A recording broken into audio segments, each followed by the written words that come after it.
So here we are at EQ Studios in London. It's a pleasure to meet John Hamilton. John, it's always good to see you. Hi Rasheed, how are you doing? I'm very well. I just thought I'd come by, chat to you and find out a little bit about the studios and so on. Do you want to give me a quick guided tour? Just tell a very quick one. Out here, this is the reception area. It's a little untidy just now because we just had a bite to eat. But, you know, place where you can chill out when you're not recording. Fantastic. And yeah, it's very popular. Right, excellent, excellent. And yeah, you're going to show us a little bit about the studios. We'll do the control room last. Oh yes. This is the vocal area. Right. Yep. Where we do our vocals. Fantastic. And our acoustic sounds. Yep.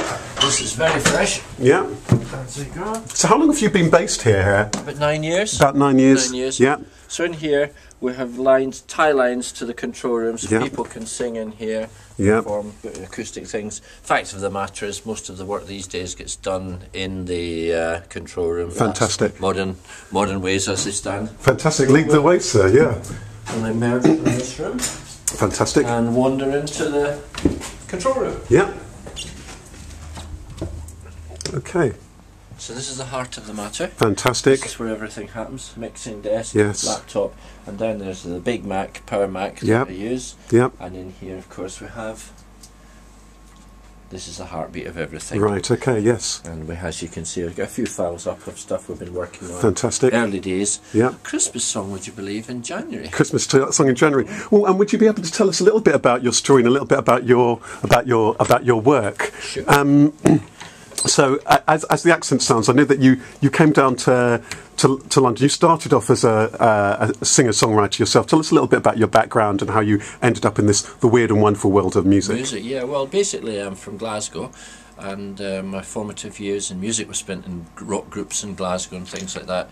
Became an accountant, and then realised that this was a slightly mad thing to do, and headed for London. Picked up a deal with Chappos and EMI Records.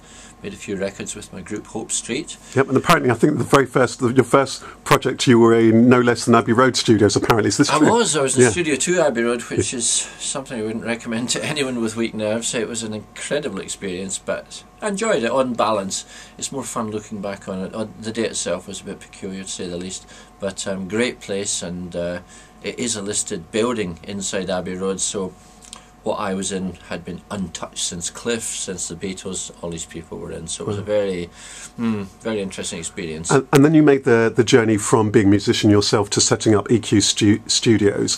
That's right. Tell us a little bit about why is it that you do that. And I know that you've got a specific niche where there's a number of different people who it is that you work with. Tell us a little bit about how the studios come about and the kind of people it is that you work with. Well, I've been doing this for over 20 years now, and the kind of client I would work with is in the main, I'd say the singer-songwriter. Not stuck with that, but I'd say they're the main core of my clients, and they come in, and my job really is to, because I'm a multi-instrumentalist, I can play a bit of guitar, I can play some keyboards, and obviously I can program now.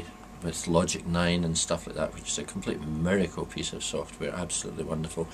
And as long as you've got the ears and the fingers, you can really make any sound. So if someone comes in here and wants to get a little song, I can build the production together and the arrangement together very, very quickly, and give them something that hopefully will move them on to the next phase in their career. Fantastic. And you also get people who are doing voice work, coaches, people of spoken word stuff, and you've also recently introduced a schools program. Tell me just a little bit about that. The schools program is a 2-day program designed to give youngsters who are involved in music or music technology a direct experience of working and creating a piece of music in a professional environment. I think that's the big difference. It's not a student environment, it's a professional environment, and when they come in here they realise that it's a little bit different, and they've to attend to things, perhaps they've to slightly alter their focus, the way they work.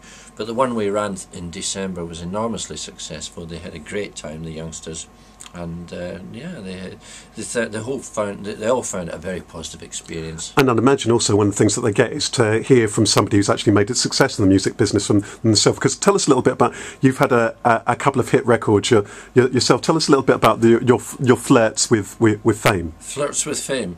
Well, the big one, I mean, I had a thing about 10 years ago called Tell Me Ma, by a band called Shamrock. Shamrock was effectively not a band, it was me, my wife and a friend, Phil Larson, and the three of us put the thing together, and it was released on Jive, and became an enormous hit, and sold about 3 million copies in compilation alone. So we were very, very fortunate.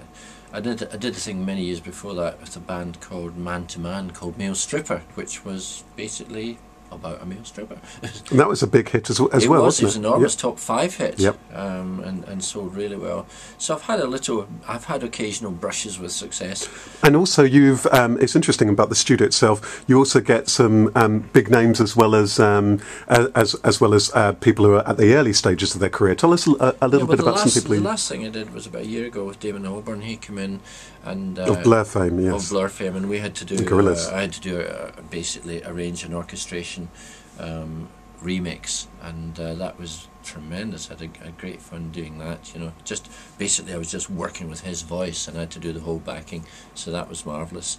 So more of that would be really enjoyable. You just pick that up as it comes, but it was absolutely superb fun. Really enjoyed it. And any quick tips that you'll give to anyone who's perhaps starting out in the music business or thinking about the whole recording process? Any general tips that you would share? I think the tip in essence is to do with your emotional connection to music, if I get a wee bit deep. And that is, if you really believe that you want to do this with your heart and soul, do it. If you don't have that and you're just hopeful, get another job, because it's a very, very tough business. And if you don't absolutely believe in what you're doing and who you're doing it with, it'll be a very tough road for you to follow. So that would be my advice. Obviously the givens are, make sure you can play a bit, make sure you understand basic principles of music. And what keeps you still, I've had the pleasure of working with you, what keeps you still motivated and enjoying music as much as you always had? What's still in it for you? Apart from recreational drugs. Because you still play and perform also. Yes, I had to play in 2 bands, like type function bands. I love music. Plain and simple. I love music. I've never ceased to love music. And every client that comes in brings a new set of challenges for me. And I never see it in a negative way. I just take a very positive way of working with my clients and do my very, very best to make things... Well, I want to please them. And at the same time please myself. And if both of these criteria are satisfied, we'll come out with something that's good. Well, that's fantastic. Thank you so much. It's been a pleasure. My pleasure. And if people are trying to find you, the website address? www.eqstudios.co.uk. That's wonderful. Thank you.